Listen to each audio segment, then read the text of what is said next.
All right, this is the Math Models Unit 3, Lesson 3 video over scatter plots and line of best fit. So just to talk real quickly about what those things are. Scatter plots. Scatter plots are a way of relating two variables. We have down here on our x-axis, we would have what we call the independent quantity. So the independent quantity goes down here. And then that's the x-axis. And then on the y-axis, we have the dependent.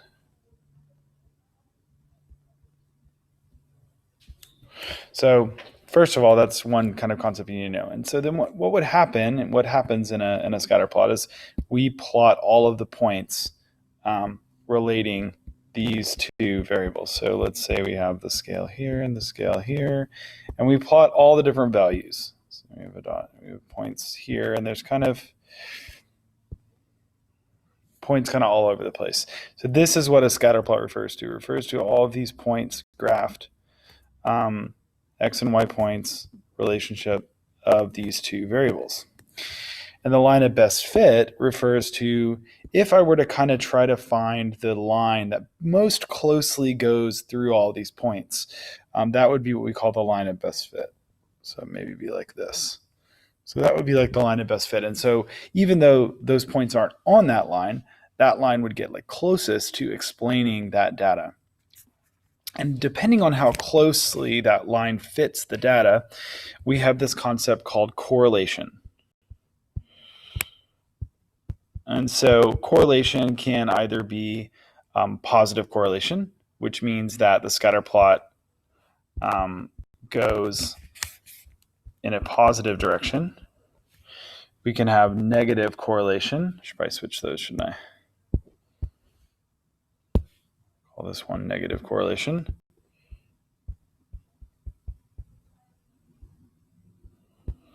Or we could have no correlation.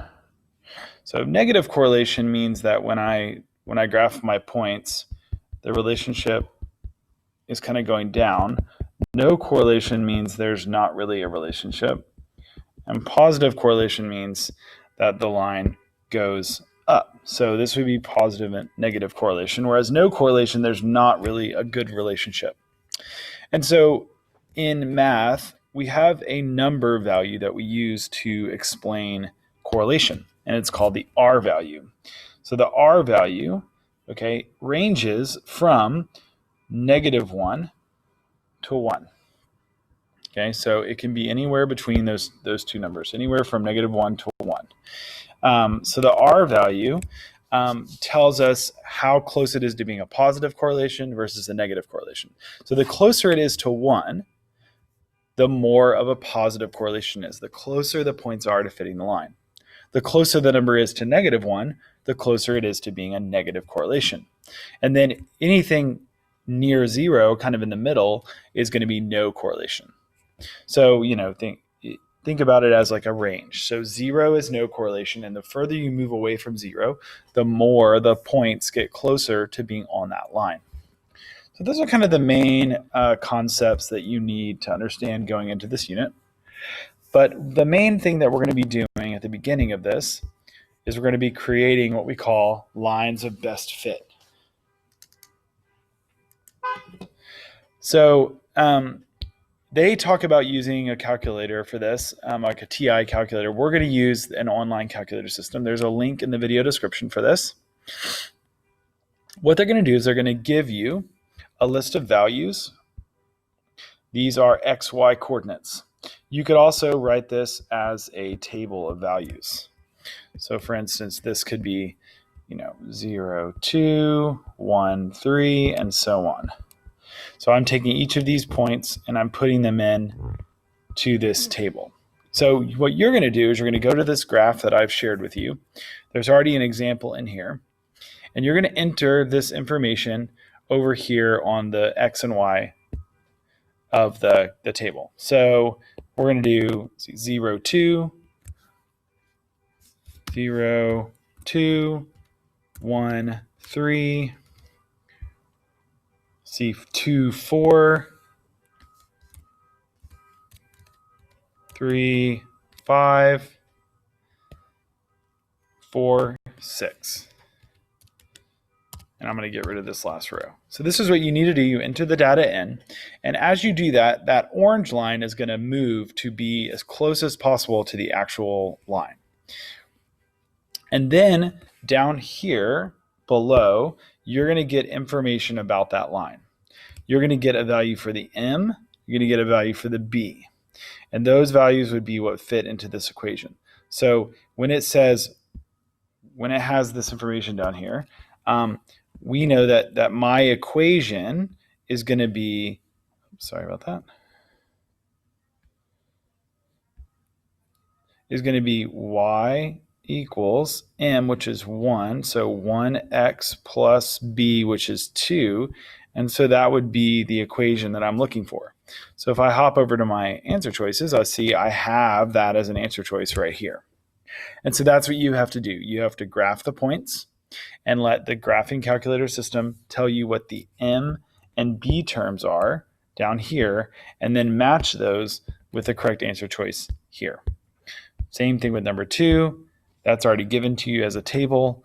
Number 3, given to you as a table. Number 4.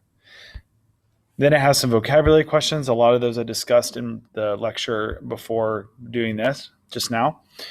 So use that information there. Then ask you a question about correlation. They give you a correlation value and then ask you whether it's positive, negative, none, weak or strong, that kind of thing. So you answer questions about correlation numbers. Remember, I went over that right here about the correlation values. And that's pretty much the end of it. Number 11, you don't have to actually graph this one. They've already given you all the information right here. They've given you the output.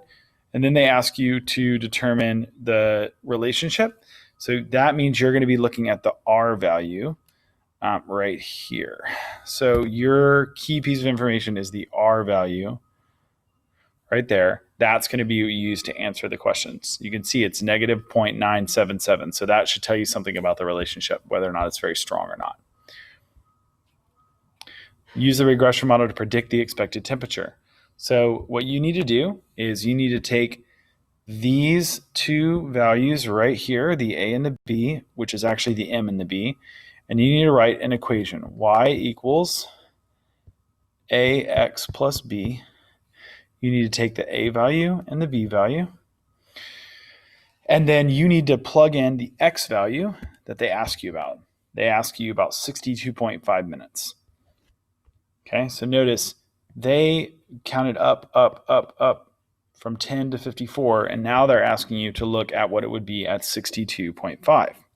So then you need to either use the information in the chart or use an actual formula to determine what you think the temperature would be at that point. I bet you can estimate and guess the correct answer on number 12 without even doing the math. Just look at the relationship. The time is going up as it moves across. Time is going up, whereas temperature is going down. So really, the temperature should continue to go down. And I bet if you use that information, you can figure out what the answer to number 12 is. Then it says use the regression model to predict the amount of time elapsed after the heat is removed for the solution temperature to be at negative 35.31. So on that one, we're at 54 right now. It's going down. What temperature do you think it would be when it's at negative 35.31? So I would say guess on that one based on just the context, based on what you kind of see the trend being. The temperature going down more means the time is going to go up more. So which of those answer choices makes the most sense? All right, that's it for lesson 3. Please reach out to me if you have questions, and I will be posting the lesson 4 video tomorrow.